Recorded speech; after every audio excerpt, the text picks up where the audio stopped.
Imagine, if you will, a God that is all good and all powerful. A deity who holds the universe in the palm of its hand, who orchestrates the dance of the galaxies and breathes life into every creature. Yet in this world that such a God governs, we find chaos, suffering, and evil. If this God is all-powerful, couldn't he wipe out all evil?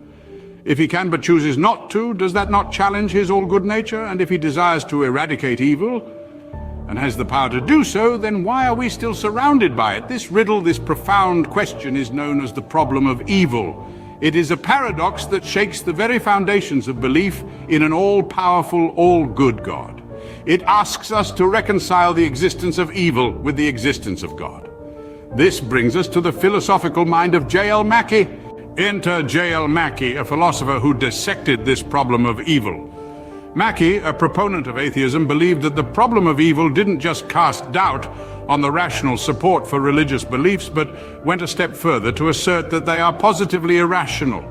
He argued that key theological doctrines are inconsistent with one another, creating a paradox that challenges the very foundations of faith.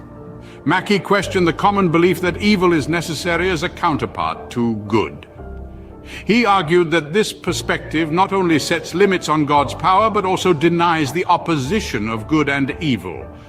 Furthermore, it fails to address the extent of evil in the world, thus offering a fallacious solution to the problem of evil. Another popular argument that Mackie tackled is that human free will is the cause of evil. Mackie contended that this argument doesn't absolve God from responsibility.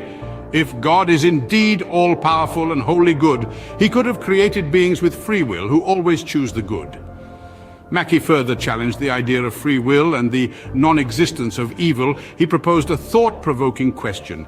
If it's logically impossible to have free will and non-existence of evil, then is there evil in heaven, or is there no free will in heaven? If there is no free will in heaven, then God is not all good, because he could have removed the free will from our world. He further questioned, given that it's impossible to have free will and to be free of evil, does God have free will? If yes, then he is not all good. If not, he is not all powerful because he cannot make decisions on his own accord. Mackie concluded that none of the examined solutions to the problem of evil withstand scrutiny. This suggests that any valid solution would require modifying key theistic beliefs. Additionally, the paradox of omnipotence indicates that unqualified omnipotence is untenable.